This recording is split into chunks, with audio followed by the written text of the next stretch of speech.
Buenas noches.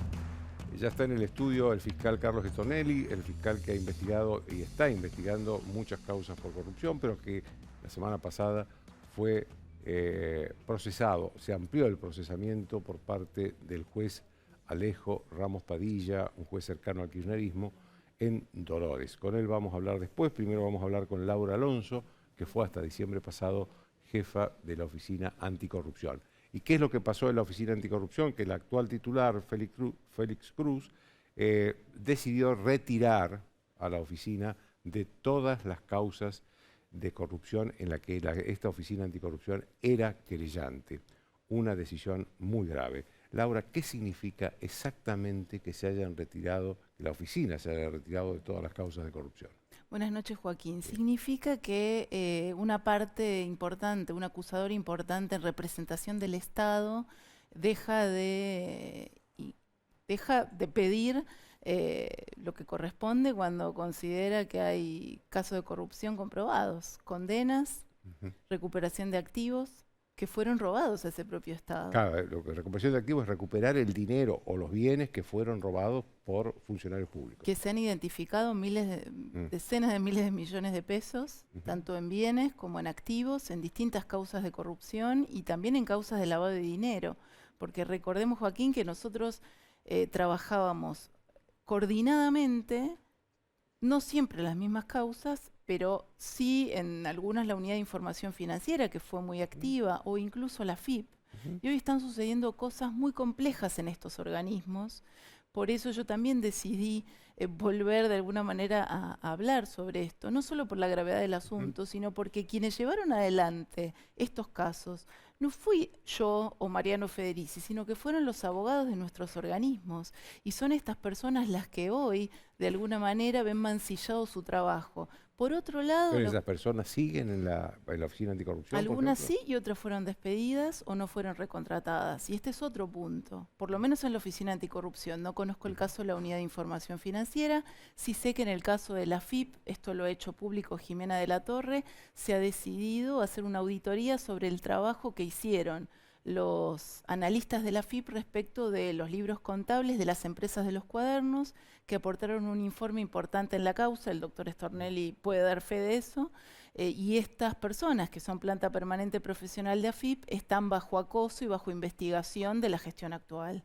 Entonces ha habido aquí una decisión, no solo respecto de talar una función o recortar una función práctica de la Oficina Anticorrupción como impulsor, como asistente de la justicia en las causas de corrupción, sino también en las de lavado de dinero y en las de evasión. Porque aquí hay un armado, digamos, aquí hay un proyecto político de impunidad. Y por otro lado hay un proyecto y una estrategia de venganza. Esto no lo va a decir el doctor Stornelli, pero sí lo digo yo, tanto él como Daniel Santoro, como el expresidente Macri y otros exfuncionarios hemos sido víctimas de acosos mediáticos, de situaciones judiciales muy irregulares como las que le está tocando sufrir a Daniel Santoro y al doctor Stornelli. ¿Se acuerda usted cuáles son las principales causas o las más importantes que, digamos, era querellante la Oficina Anticorrupción y ahora se retira? Bueno, Otesur y Sauce fue las primeras dos donde se retiró. Esos son lavados de dinero de la familia Kirchner. Sí, vialidad, la tragedia de Once, abandonando a las víctimas y a los familiares. Yo considero que esa es una causa que jamás debió haber sido abandonada, aunque quedara medio abogado en la Oficina Anticorrupción. Uno siempre tiene que buscar los recursos para estar presente, porque los recursos son escasos, pero hay si uno sabe plantarse. Y acá creo que lo que el presidente está diciendo, porque es hoy de quien depende la Oficina Anticorrupción, es que no le interesa este tipo de participación de la Oficina Anticorrupción en estas causas. La causa de Odebrecht, las tres causas de Odebrecht, donde el primo del expresidente Macri está procesado también, se retira de causas importantes de soborno transnacional como la de Thales Spectrum. Bueno, hay... Entonces son más de 30 querellas, no solo el kirchnerismo, algunas vienen de la época del menemismo, porque como sabemos, la justicia es lenta en la Argentina. Sí, Suele llegar algunas veces, pero es muy lenta. De hecho Menem fue sobreseído porque pasó un tiempo razonable, ¿no? Sí, pero por ejemplo, mira, ¿qué le cuento? En el caso de sobresueldos, la Oficina Anticorrupción querelló hasta ahora, que el señor Kraus decidió retirarla, y logró el año pasado el doble conforme a la condena contra Carlos Menem, Granillo Campo y Domingo Cavallo en la causa de los sobresueldos pagados con ¿Y a dinero dónde de está los esa causa ahora? servicios.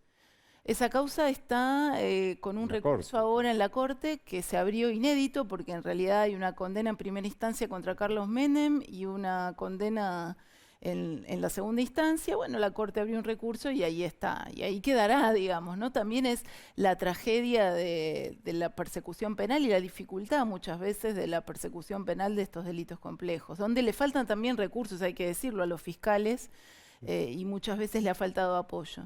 Eso le iba a preguntar, ¿cómo encontró usted la Oficina Anticorrupción y cómo la ve ahora?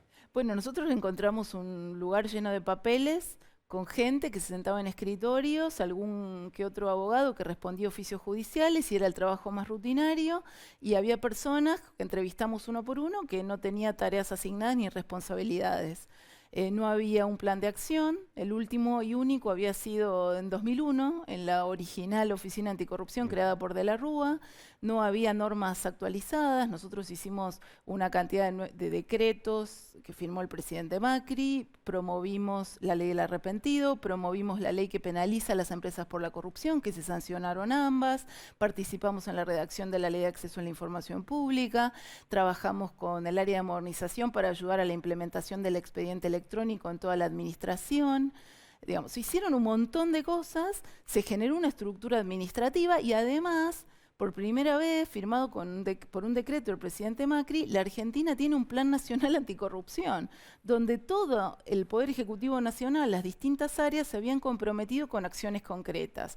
O sea, nosotros le dejamos el avión encendido y funcionando a Ahora, Kraus. Y había abogados, por supuesto que no había 300, pero había ahora, Laura, actividad. pero yo opino que después de esto que ha hecho Félix Kraus, el nuevo jefe, ya habría que cerrar esa oficina. La verdad que no sirve que esté abierta. Mire, yo no puedo decirle que no sirve porque la Convención contra la Corrupción de Naciones Unidas dice que los países tienen que tener uno o varios órganos anticorrupción. Primero Pero yo creo eficientes. que hay que defender al Procurador General en este momento, y eso sí lo quiero poner porque Al para doctor mí es Casal. fundamental garantizar la independencia de los fiscales y que tengan recursos para hacer sus investigaciones sin presiones. Y por eso hoy el eje central de la defensa republicana en el ámbito judicial, desde mi punto de vista, es el Procurador General de la Nación. El doctor Y Eduardo esto ha Casal. sido destacado por organismos internacionales.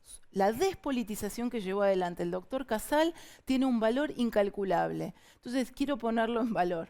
Respecto a la Oficina Anticorrupción, siempre nosotros quisimos discutirlo. Por eso también mandamos un proyecto de ley al Congreso, que apenas pudimos discutir en una reunión de comisión, ni siquiera discutirlo, donde nos presentamos y no había, porque no hay voluntad de discusión de estos temas. Entonces, usted me pregunta, ¿pero qué iba a pasar con las causas contra Cristina Kirchner y la Oficina Anticorrupción si ganaba Alberto Fernández? Por supuesto que la oficina se iba a retirar, si esto ya lo sabíamos. También la oficina no existió prácticamente durante los años del kirchnerismo. Ahora, mi pregunta es, y a esto es a donde, por eso yo hablo del Procurador General, hay que fortalecer ahí, hay que fortalecer a la Procuración de Investigaciones Administrativas, sí, me gustaría escuchar más la voz del Procurador de Investigaciones Administrativas en las causas judiciales apoyando a los fiscales. Los hechos ya se han concretado y está claro qué hizo un gobierno y qué está haciendo este gobierno en materia de lucha contra la corrupción, que es verdaderamente poco, porque no pueden, a ver, es ilógico, es ir contra la naturaleza que el propio gobierno vaya en contra de su vicepresidenta. Ahora también, Joaquín, esto ha sido avalado por el voto popular. Y yo quiero hacer, no esa autocrítica ni esa crítica, pero quiero ponernos a los argentinos en contexto.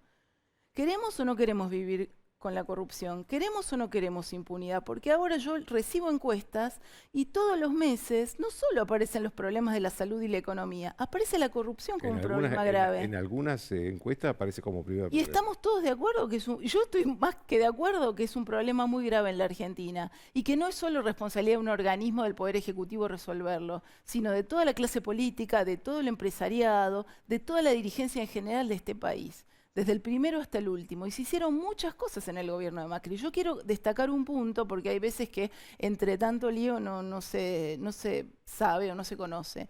Patricia Bullrich, en el Ministerio de Seguridad, montó un plan donde todo el personal de la Fuerza de Seguridad presenta declaraciones juradas, donde ellos, no, digamos, la misma que presentan los altos funcionarios de la Fuerza si vienen a la Oficina Anticorrupción, pero ellos hicieron para todas las fuerzas, para todos, desde el primer hasta el último oficial.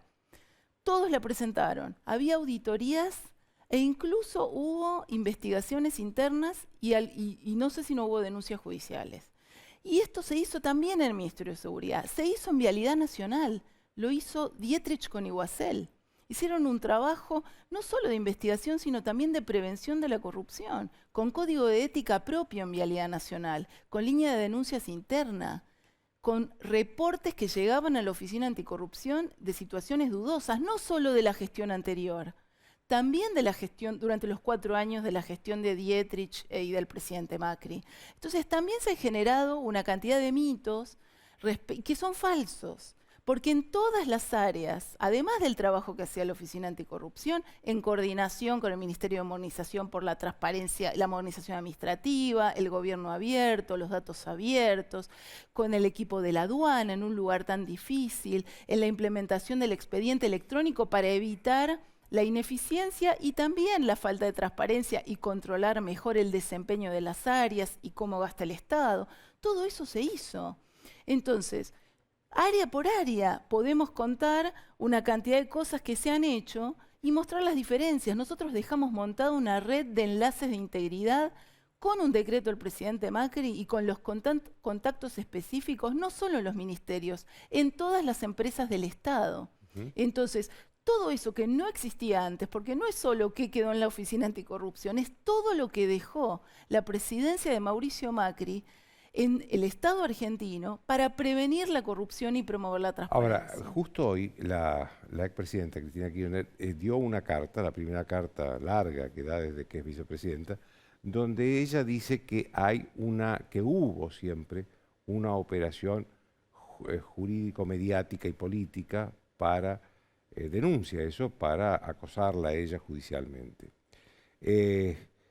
Y que, bueno, ella se muestra como una víctima de esa gran operación. ¿Usted qué opina de esto? Está en juicio. Se puede defender en juicio, el juicio de vialidad. Ella ya se sentó en diciembre en el banco de los acusados. Tiene un abogado muy prestigioso que lamentablemente aceptó ser miembro de una comisión de notables en absoluta falta de decoro y ética desde mi punto de vista, porque defiende a la vicepresidenta en causas de corrupción. Debería preguntarle a su contador, que es uno de los arrepentidos protegidos más importantes de las causas, y están buscando todo tipo de excusas, que no hubo grabaciones, que no sé qué querían, cámaras 3D filmando a los arrepentidos con los fiscales, todo tipo de recursos, y eso también lo puede explicar Stornelli mejor que yo. En cada punto y coma ponen un recurso de nulidad, en todas las causas, para dilatar, para entorpecer. No es que vino corriendo Cristina Kirchner y dijo en los expedientes, yo soy inocente, me vengo a defender, quiero el juicio ya. Eso es falso. Al contrario, inventó este engendro de fórmula, la vicepresidenta con el poder y un presidente delegado, para guarecerse, construir poder político y tratar de lograr su absolución, porque eso es lo que quiere. Lo que pasa es que no le van a dar los tiempos, porque de alguna manera los largos tiempos de la justicia argentina la perjudican, porque la democracia argentina, a pesar de que muchos trabajan para matarla lentamente, está más vibrante y más viva que nunca en un sector muy importante de la población. Déjeme hablarle de otro tema de hoy también, que a ver su opinión. Está la ocupación del campo de la familia Echeverri por parte de Grabois, un dirigente cercano al gobierno. Fueron 2 o 3 funcionarios de menor jerarquía, pero funcionarios, estuvieron ahí. Está ocupado ese campo. Hubo hoy una protesta de productores que se solidarizan con Echeverri. Hubo organismos sociales, organizaciones sociales que protestaron acá en la sociedad rural. ¿Cómo ve usted esto? Mire, esto es totalmente...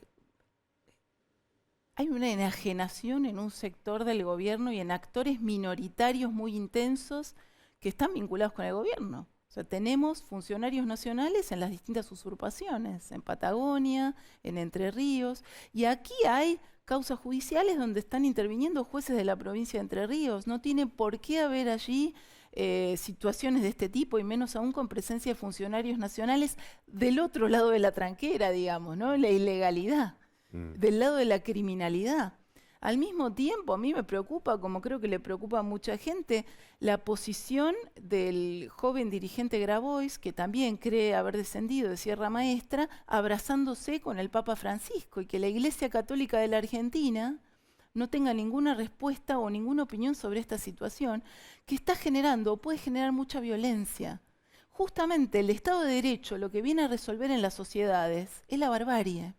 Y esto está escrito y recontraescrito, no solo por Sarmiento, por todos los constitucionalistas del mundo. Sobre la base de la ley se construyó Occidente, sobre la base de la ley se construyó también este país. Y las diferencias entre Alberdi y Sarmiento eran matices, pero todos jugaban dentro del mismo campo, que era el de la Constitución Nacional.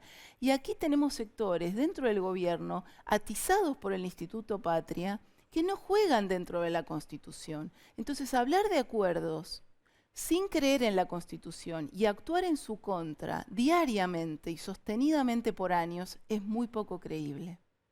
Gracias, Laura. Gracias. Después de la pausa, el fiscal Stornelli.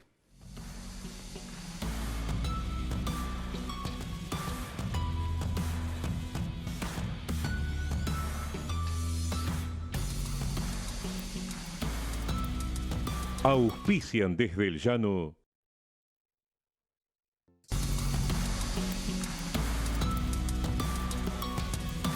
Si tuviste COVID-19, podés ayudar a salvar vidas. Dona tu plasma. Legislatura de la Ciudad Autónoma de Buenos Aires. ¿Estás pensando en emprender tu propio negocio? Del local nos encargamos nosotros. Adrián Mercado presenta Franquicias Argentinas edición virtual del 3 al 5 de noviembre. feriavirtualfranquicias.com.ar. Invita Grupo Adrián Mercado. Donde más golpea la pandemia, Cáritas se organiza para estar más cerca y seguir dando respuesta. Tu aporte es necesario. El Plan Detectar está llegando a cada barrio de la ciudad. Estamos haciendo una búsqueda activa de nuevos casos para identificarlos y resguardarlos. Así, estamos anticipándonos y cortando la cadena de contagio. Cuidarte es cuidarnos. Buenos Aires Ciudad.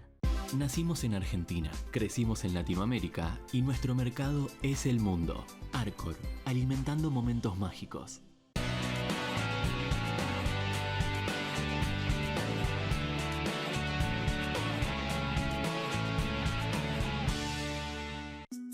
Imagínate en Salinas Grandes hoy. Imagina la experiencia de estar en Jujuy. Soñá hoy. Vivilo mañana. Jujuy, energía viva.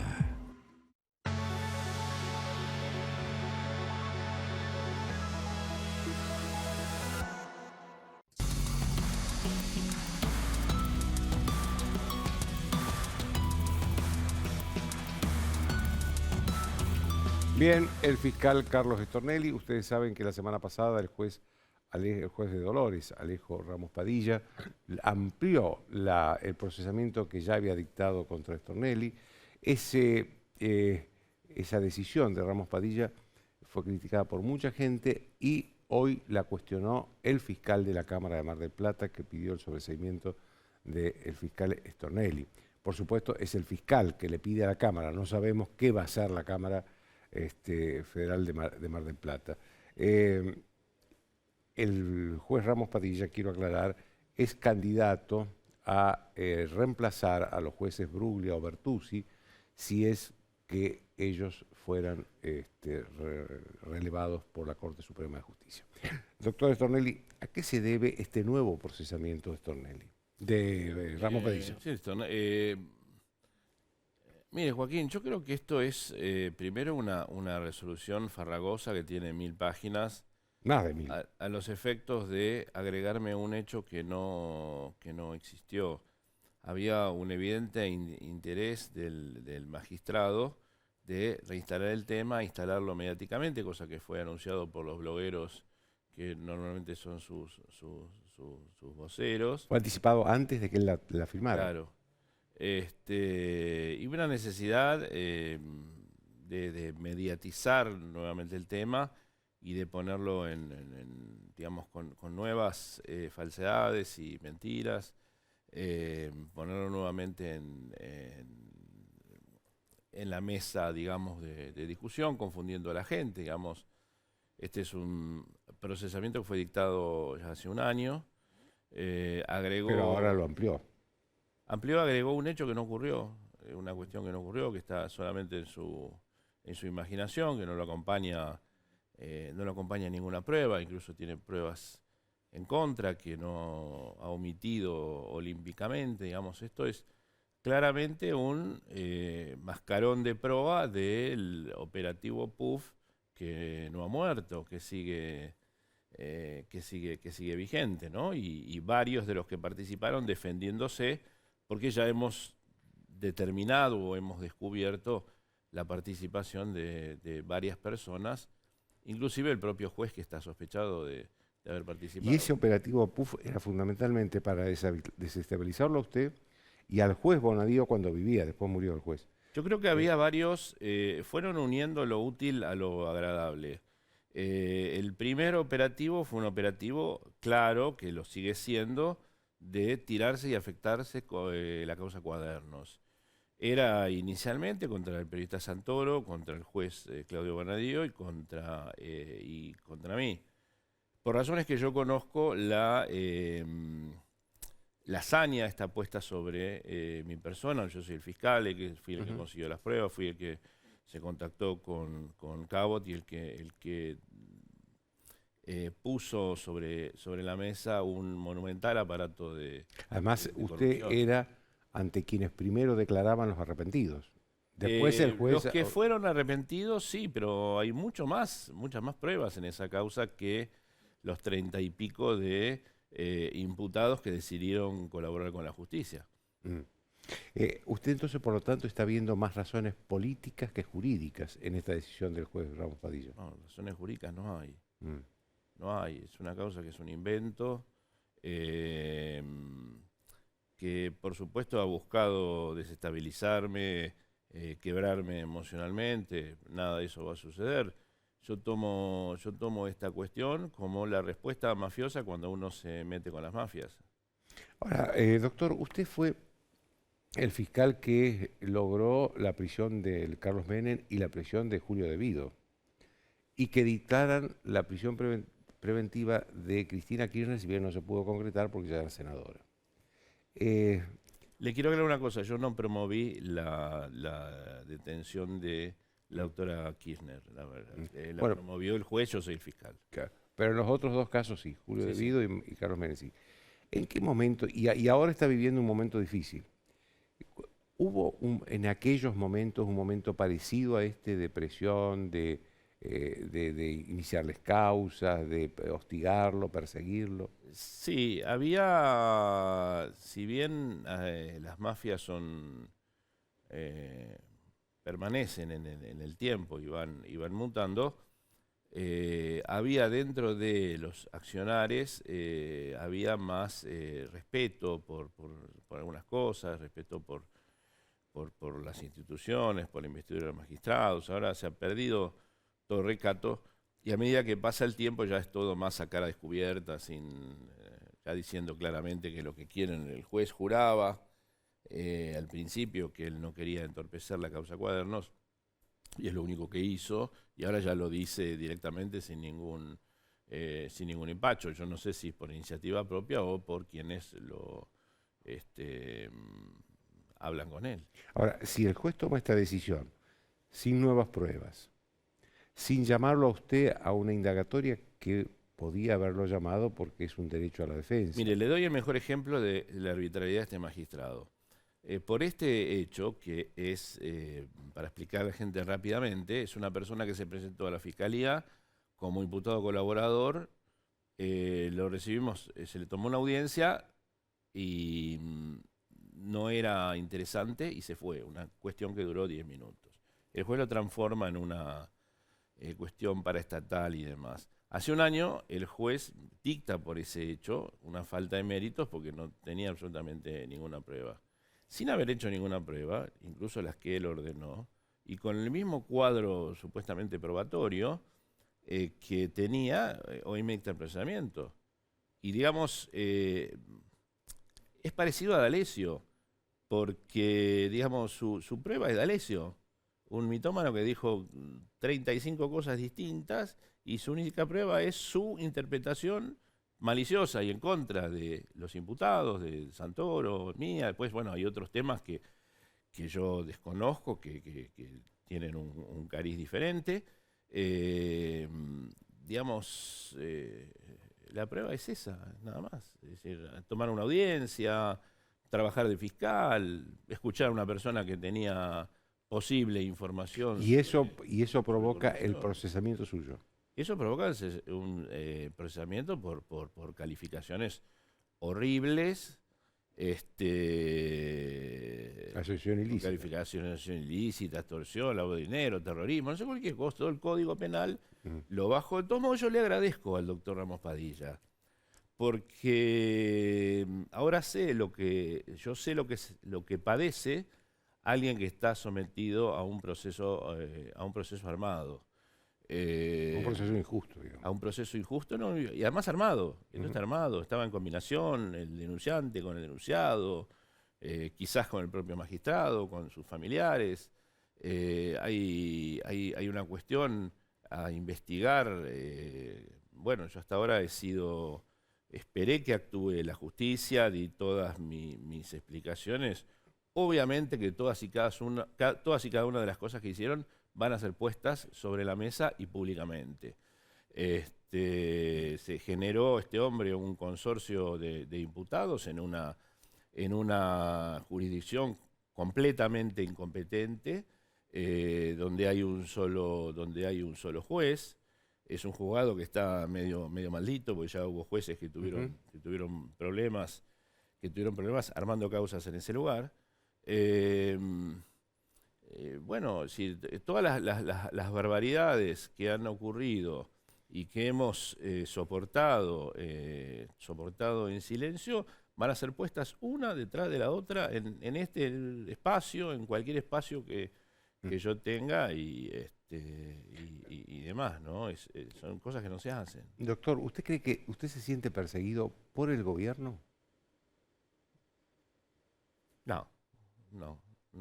Yo tengo una excelente relación, obviamente que en este momento está discontinuada por razones obvias con el presidente Fernández. Lo creo un hombre de democracia. Yo creo que estoy perseguido por una banda de mafiosos. ¿Pero quiénes son esa banda? Bueno, eso lo vamos a escribir en los papeles, digamos, no puedo bajar nombres públicamente, pero son las mismas bandas a las que nosotros hemos denunciado, hemos probado, hemos logrado procesar, hemos logrado enviar a juicio. ¿Hay algún sector del oficialismo que está buscando la impunidad de todos los exfuncionarios de la época anterior, del gobierno anterior de los dos presidentes Kirchner? Bueno, hay una causa muy delicada que tiene a estudio la doctora María Eugenia Capuchetti, en la que yo soy el fiscal, con lo cual no querría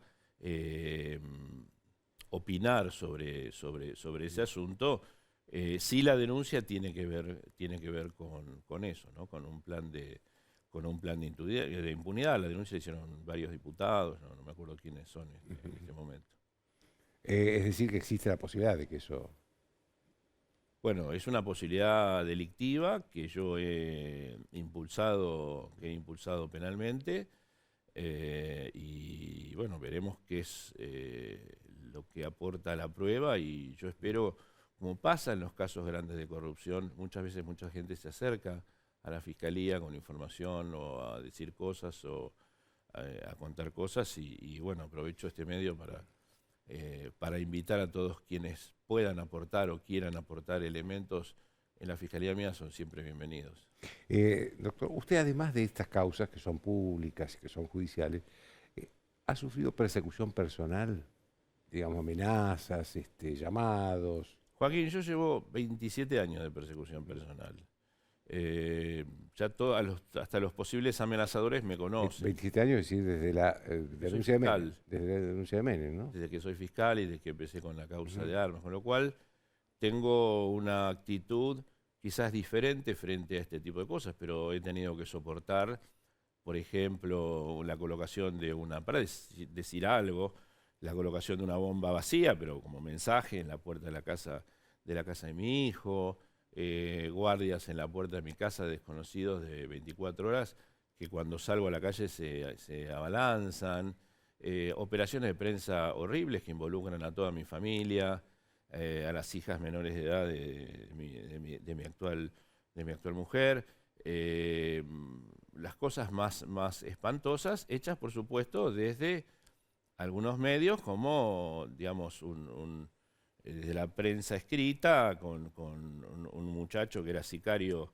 que es actualmente sicario de la lapicera, que todo el mundo dice, yo no lo sé, que trabajó antiguamente en la CIDE, que está, digamos, todo el día y todos los días instalando cosas horribles y perversas. Yo estoy acostumbrado a este tipo de cosas, por eso quizás tengo un nivel de resistencia un poquito más alto, pero hay que padecer todo esto todo el tiempo. Déjeme hacer una última pregunta. Sí, señor. ¿Hay temor entre los fiscales? Usted ya me dice que usted no, porque está acostumbrado, pero usted tiene amigos, tiene colegas, ¿hay temor entre los fiscales ante esta situación en la que se encuentra usted, lo que usted cuenta que le pasa personalmente? Yo no lo sé, cada fiscal tiene su perfil. Hay muchos fiscales que son mucho mejores que yo y con un perfil diferente. Yo quizás he tropezado con causas de corrupción muy relevantes, pero todas estas acciones dirigidas, como por ejemplo a poner en duda la inamovilidad de los jueces, como para poner en duda la inamovilidad de los fiscales, del procurador general, hacen que en el espíritu de cada uno se piense 2, 3 o 4 veces antes de avanzar en una causa de corrupción. ¿Qué es lo que normalmente pasa? Nosotros empezamos a investigar, e inmediatamente vienen los ataques personales. Es decir, esto no han inventado nada esta gente. Lo único que son más, se nota que hay dinero, tienen dinero para repartir, o que hay dinero para repartir, porque de otra manera usted no conchaba a un periodista a las 24 horas a que esté insultándolo, diciendo las cosas más espantosas. Por supuesto, ninguno de ellos nunca me llamó para preguntarme nada. ¿Cree que se encontró ya parte del dinero robado? Se encontró mucho del dinero robado. Se encontró mucho y ¿todo? hay mucho. No. Se encontró mucho y hay mucho que está todavía oculto. Hay mucho más por encontrar. Creo que el asesinato espantoso de Fabián Gutiérrez es una prueba cabal de eso, ¿no? No vamos a creer que fueron a asesinar a Fabián Gutiérrez para robarle un televisor y una caja de puros, torturarlo 4 horas y después terminarlo como... ¿Usted cree que buscaban lo que él ocultaba? Yo creo que es un asesinato mafioso, como los hubo en la causa de armas, como los hubo en otros, como lo hubo en IBM Banco Nación, etcétera, etcétera. Fabián Gutiérrez era un hombre del riñón, muy cercano a algunos exfuncionarios, y terminó muerto después de una sesión de tortura. He escuchado por ahí, no estoy yo en esa investigación, que ya se sabe o se supone o se cree que han participado más de 3 personas, más de estos 3 chicos medio lúmpenes que dicen que habría otras personas. Nadie hace eso para ir a buscar un televisor, Joaquín. Claro. Gracias, doctor. Gracias por la invitación. Después de la pausa, Daniel Artana.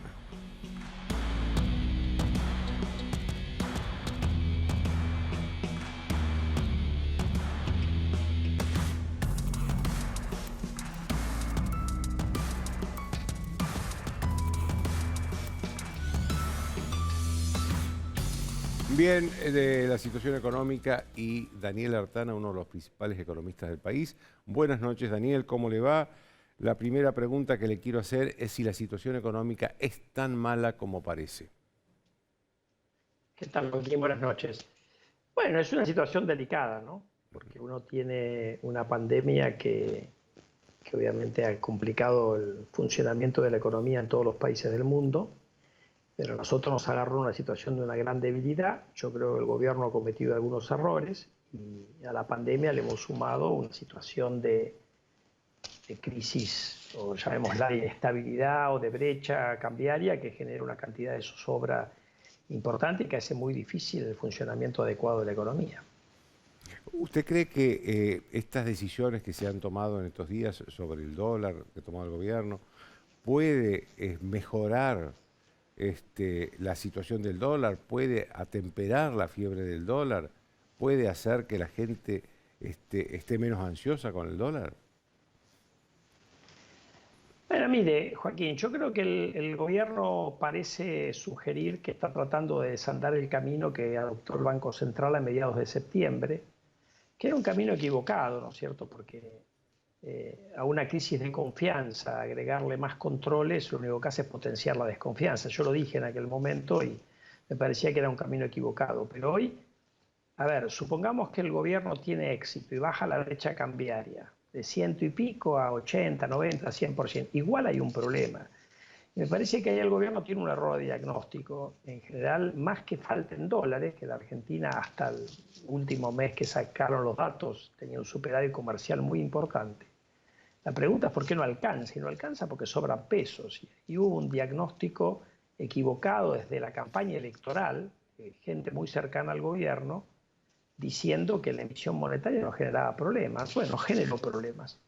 Entonces la pregunta es, hay un montón de pesos que se han emitido y además hay un montón de pesos más por venir, porque uno tiene que confiar en que el gobierno va a cumplir el presupuesto del año que viene en términos del déficit fiscal y que además va a poder financiar, ahora el ministro ha dicho 60% de ese déficit antes del pago de intereses, con colocación de deuda, y eso luce muy ambicioso porque uno tiene vencimiento de deuda importante, de deuda en peso el año que viene. Hay que colocar por arriba de eso. Entonces, a mí me parece que el gobierno está corriendo de atrás, se necesita un programa más enérgico, porque cuando uno corre de atrás no tiene credibilidad, lamentablemente, como diríamos, hay que poner de contado, no se puede prometer. Y creo que hace falta un programa estructural que muestre que la Argentina tiene una salida vía inversión, vía recuperación del sector privado. Ahora me parece que el gobierno cree que la salida es a través del sector público y lamentablemente la cosa me parece que no pasa por ahí. Entonces si uno tiene un diagnóstico equivocado es más difícil encontrar la solución, ¿no? Daniel, usted habló de crisis de confianza. Yo lo que le quiero preguntar es si la crisis de confianza es de confianza política, en la conducción política, o en el equipo económico.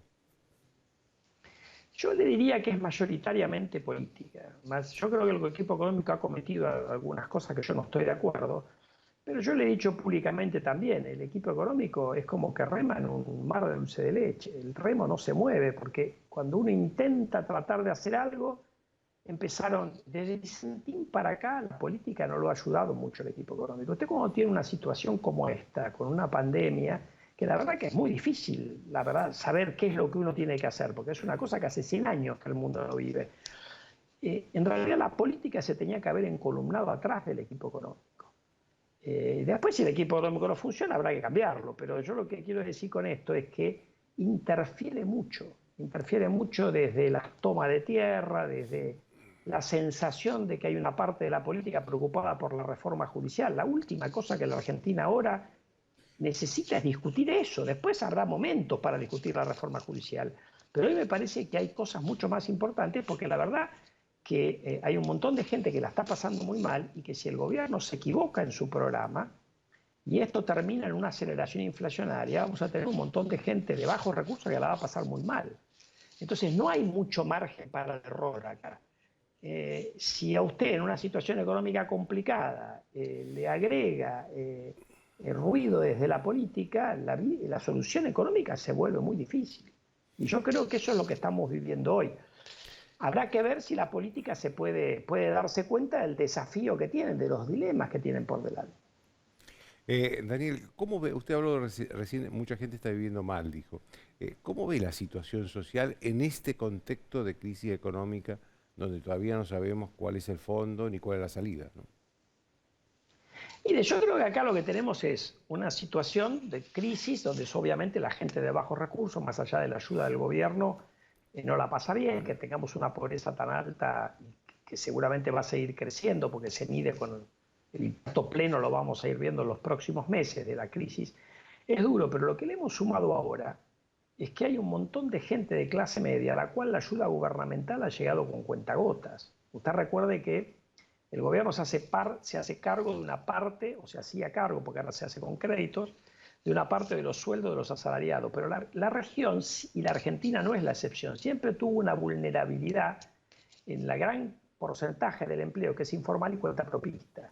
Y ahí el gobierno ha decidido, si usted quiere con algún criterio, dar estos IFE para la gente de las categorías de muy bajos recursos, de las categorías de monotributo hasta 1 y 2. Pero hay un montón de gente arriba de eso que ha tenido dificultades para poder seguir trabajando normalmente y que de hecho ha empezado obviamente a violar la cuarentena porque no puede vivir. Yo creo que la novedad, no es novedad porque esto ha pasado en otras crisis en la Argentina, pero que tiene una clase media, un empresario pyme muy afectado por esta situación, mucho más que lo que nos ha tocado en otras crisis. Y ahí es donde el gobierno tiene que tratar de sostener eso, porque la salida de esto no va a venir del Estado, no va a venir de la inversión pública, más allá de que uno pueda discutir si hay que subir o no la inversión pública. La salida de esto va a venir de una recuperación del sector privado que nos pueda, con la creatividad que ha demostrado tener el empresariado argentino, el grande, el pequeño y el mediano. Y yo creo que ahí el gobierno ha tenido algún error de diagnóstico, porque tienen esa visión de que el Estado es el que tiene que resolver todo. Y bueno, a veces le complica. Yo hubiera preferido, por ejemplo, que además de medidas de asistencia que se tenían que hacer, se dieran cuenta de que uno tenía que tratar de tomar medidas de regulación, de bajarle costos. O sea, hoy ser empresario en la Argentina, ser un empresario pyme en la Argentina, es una pesadilla. Con las regulaciones laborales, con las indemnizaciones por despido agravado por la reforma que hizo Recalde hace 10 años atrás en el Congreso, donde todo es una litigiosidad, una inestabilidad. A eso agregue la pandemia, agregue la prohibición de despido, agregue la duplicación. Es una situación muy complicada, porque además no hay ventas o mucha gente no puede recuperar, algunos han tenido la posibilidad. Es una situación muy compleja, Joaquín. Y yo creo que ahí me parece que al gobierno le falta entender que no hay espacio para seguir manteniendo en una situación como esta regulaciones, impuestos que son de una época, o sea, por ejemplo, regulaciones, complican el teletrabajo, regulan cosas que no hay que regular. Es decir, en definitiva, me parece que ahí en la parte de lo que los economistas llamamos la parte micro, le falta mucho a este gobierno. Confía mucho en el Estado, y el Estado muchas veces arruina las cosas en lugar de resolverlas.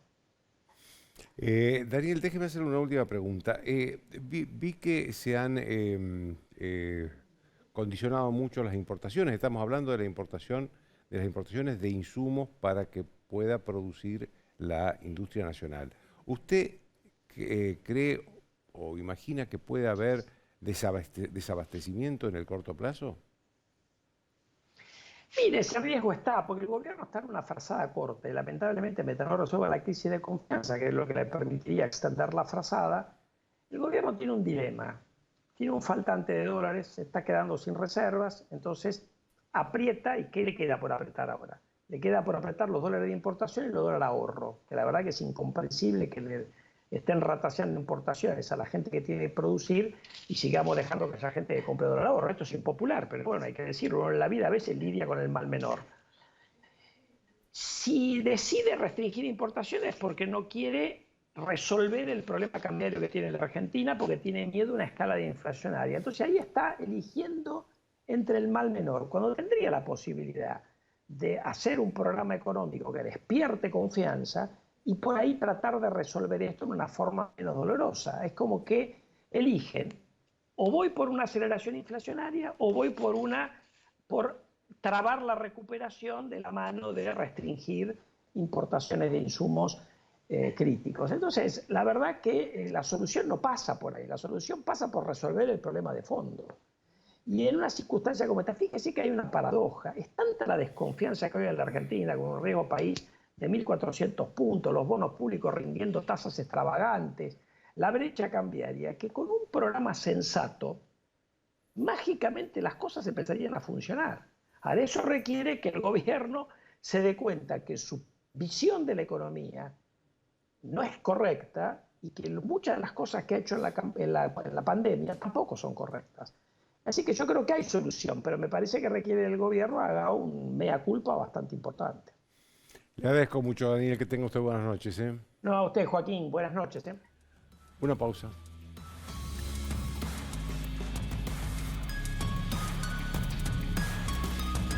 Auspician desde el llano.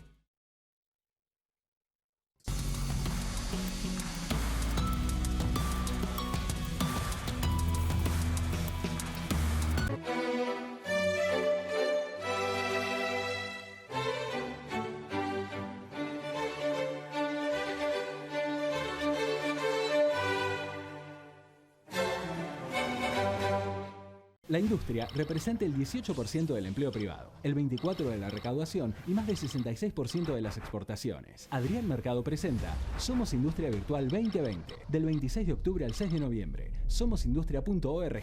Invita Adrián Mercado. Biox, desinfectante eficaz para la prevención del coronavirus. Biogénesis Bagó.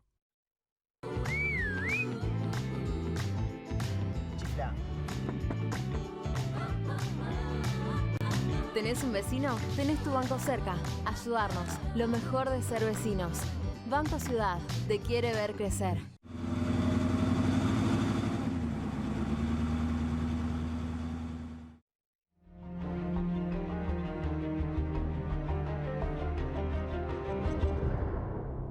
En Vicente López triplicamos las camas de la unidad de terapia intensiva. Instalamos 47 camas aisladas.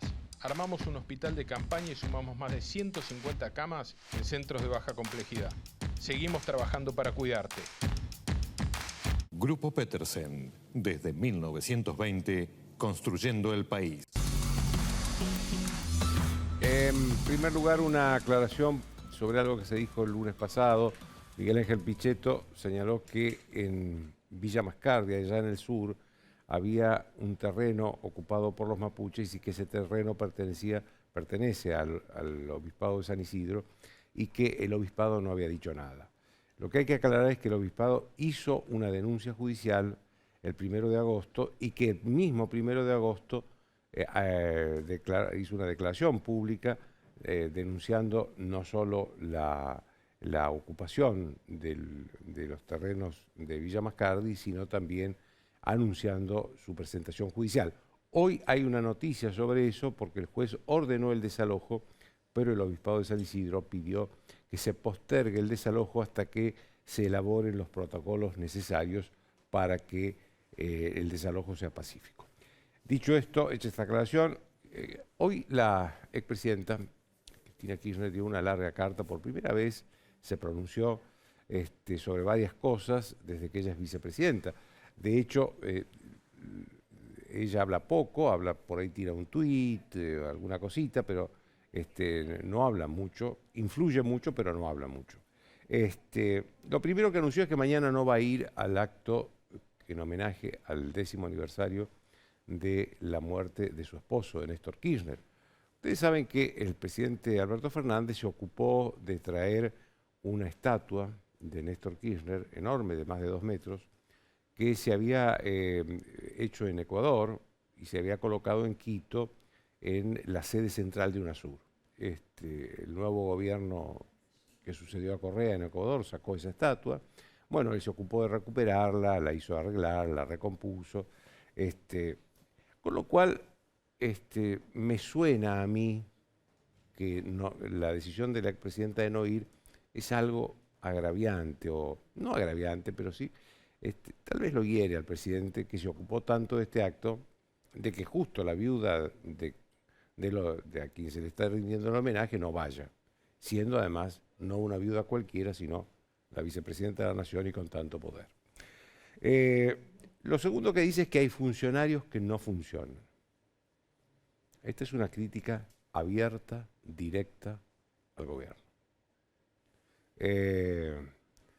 Después va a decir ella que la malinterpretan, que subrayan cosas que ella no subrayó. Si la vicepresidenta dice, vicepresidenta, vicepresidente de cualquier lugar del mundo, dice que hay funcionarios del Poder Ejecutivo que no funcionan, es una noticia de primera magnitud.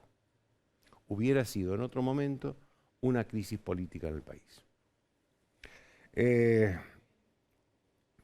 Por supuesto que esto lo adorna con denuncias de que se lo critica mucho a Alberto Fernández, de que se lo critica inclusive porque este gobierno dice no tiene las condiciones que tenía el gobierno de ella y se la criticaba lo mismo. Es decir, le dice al presidente que cambió, que no es el gobierno de ella y sin embargo lo siguen criticando lo mismo. Por supuesto habla de empresarios y fundamentalmente de empresarios y de los medios periodísticos. Al final, en un párrafo final, un párrafo medio inexplicable, llama a un acuerdo fundamentalmente para frenar la economía, que es el sector donde ella pone más críticas, ella habla mucho de la economía. Y ustedes saben que ese sector ella no puso a nadie. Ese sector, todos son funcionarios de Alberto Fernández.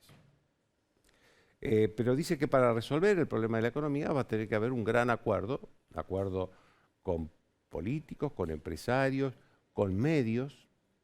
Justo ella hablando de un acuerdo cuando no ha podido convivir con mínimos acuerdos con la oposición presidiendo el Senado.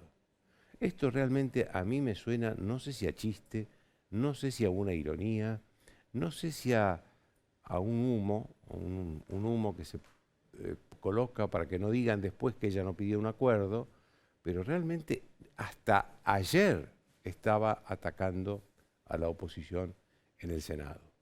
Es absolutamente increíble ese proyecto o esa propuesta de acuerdo de la expresidenta. Chau, hasta el lunes.